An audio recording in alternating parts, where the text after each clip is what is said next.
right, so basically what we're going to do, you want to wet your brush first and foremost. And in your design, you want to figure out where your shapes are. You're going to be painting in the shapes, different colors. And I would think that you want to start in one section and work methodically across, or pick your largest shapes and start painting inside of them.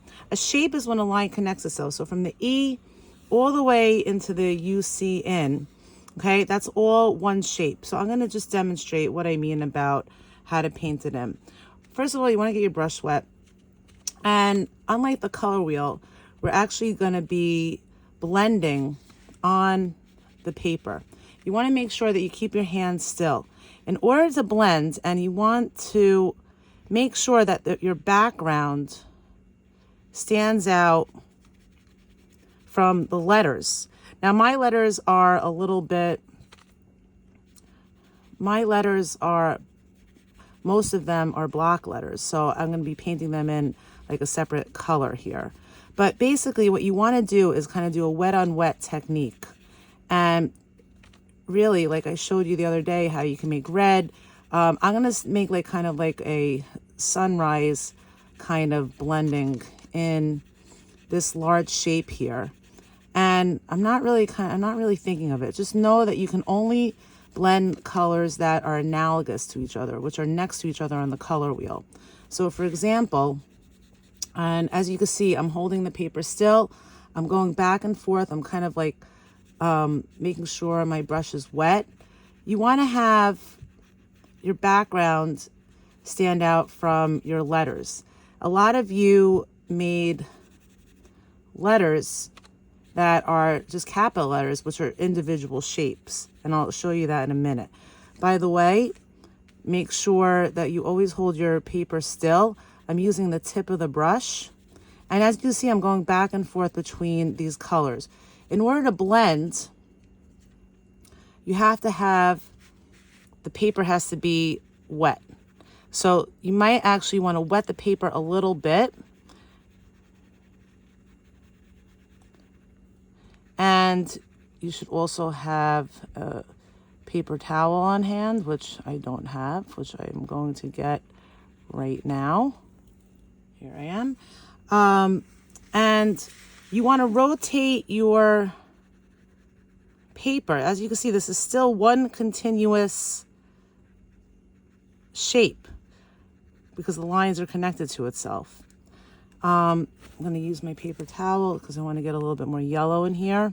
I'm using the tip of the brush, and you want to have more paint on your brush, less water. If you accidentally get into an area that you don't want to have paint, which I'm sure I will mess up shortly, you will blot it with your paper towel. Okay, like I actually just got inside that little E there. This is still the same shape. I'm going to just keep going with the yellow. This is kind of like a sunset feel. And because the red, violet, red, orange, and yellow are analogous colors, they blend well. Like you don't want to blend complementary colors together. Also, you want your colors to be nice and bright, so you can rework it while it's wet. When it's dry, it's very hard to rework it. So inside the N, that's a different shape. The N itself is a different shape. The letters are a different shape. Inside the E is a different shape. I'm just going to continue going over here, and I'm going to go back to the orange. So you don't want to blend complementary colors. You can't blend blue and orange. It's going to be brown. You can't blend yellow and violet. It's going to be brown. Okay, I got a little inside the S. So what you do is you take your paper towel and you blot it. Okay, you have to do it while it's wet. If it's not wet, you can't undo it. So you have to do it as quickly as possible. And again, you see I'm holding the paper still, and I'm using the tip of the brush. I'm also leaning on my pinky when I'm painting.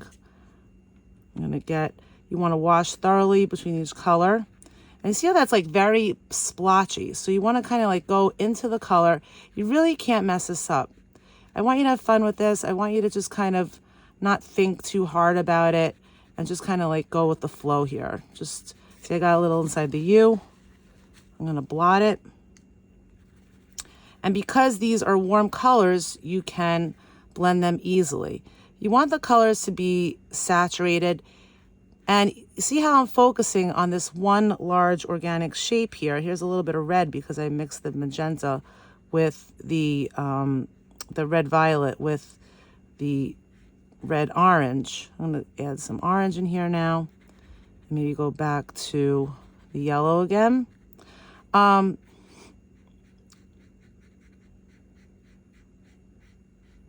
I got inside the O, so I'm going to blot it. And then also when it dries, you can always paint over it. So this is one continuous shape. One of the things that I want you to keep in mind, so that's like one whole shape there, okay? So now I'm going to wash my brush off, and I'm not going to paint in any of the areas where I painted the background. I'm going to let that dry and come back to it another day. Or maybe I can, do the inside there. I'm just going to leave it, come back to it when it's dry. It dries pretty quickly. But I'm going to do another large shape over here. And this time I'm going to do kind of maybe the cool colors. Remember how to make the green. You take the blue violet and the turquoise to make the blue.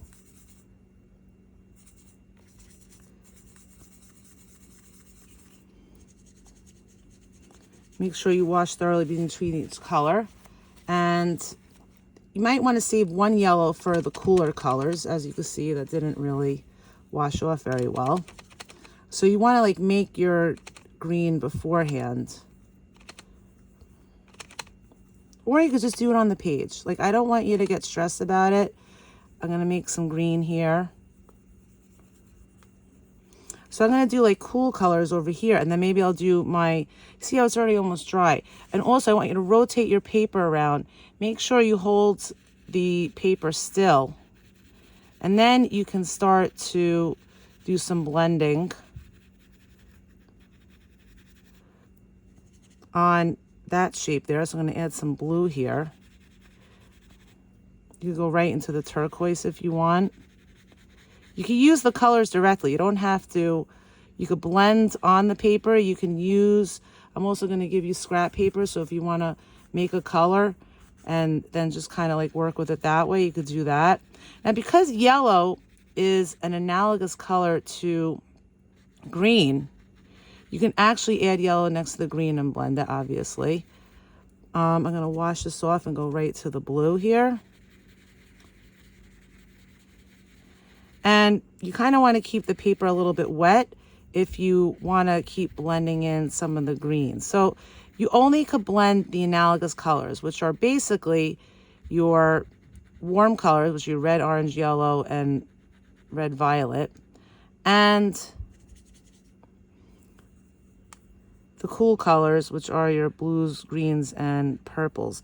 But because yellow is next to green on the color wheel, you could add that one. You want to make your colors punchy. You want to make sure that your letters stand out from the background. So I'm doing these larger shapes so you can see what I mean by that. I want to get kind of a little bit more green happening, like a little bit more of a yellow green. This is why we always need our paper towels so that you can, and if I make a mistake, you can just blot the area like that. It's kind of like a quick eraser.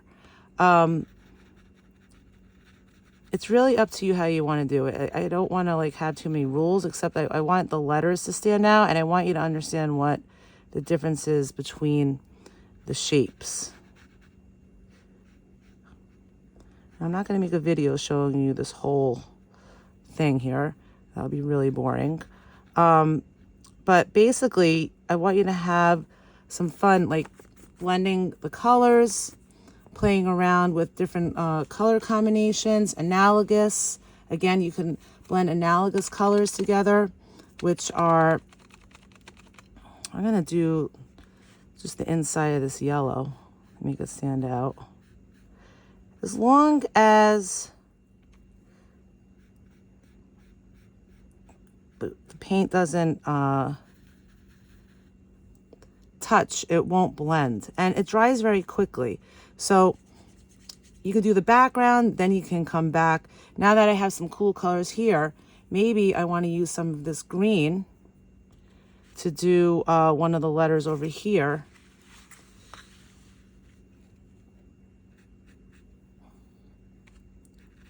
You can even blend within a letter.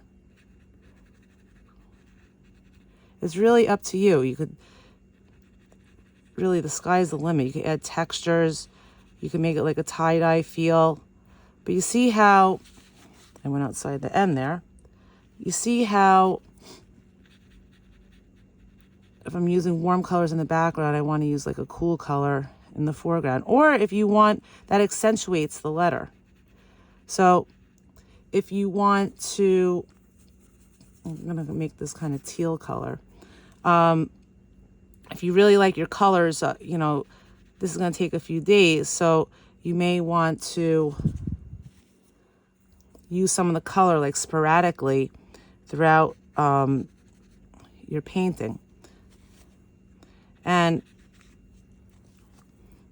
just to show you, leaning in and rotating the paint, the painting. Also, I'm using the tip of the brush. Maybe I'll add a little yellow here and just blend right in there. But you see, because there's that yellow in the background, I'm not really a fan. I want to make it a little bit darker. Maybe add a little blue. As long as you, and that's a little too dark, so I'm just going to blot it. And I feel better about that because it was just a little bit too dark.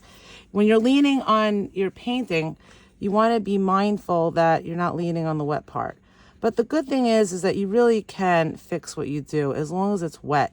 And if it actually dries before you blot it, you could, there's a little trick what you can do. I'll show you. You can wet your brush, make sure it's like clean. Like say I wanted to like lighten this up or whatever. You could like, while you're painting it, like kind of like do a little erasing job and then wet it and then blot it again if you wanted. But I kind of like that, so I'm going to go back over there. And you don't really want to see any lines. If you see this kind of meal, kind of like the paper coming up, that could be taken off later on. All right, so if you're using warm colors for the background, maybe you can use some cool colors for the letters. Now, if you have a letter like over here, okay, where you have capital letters, I'm going to just turn this upside down because most of you did letters like this. This is a shape in here.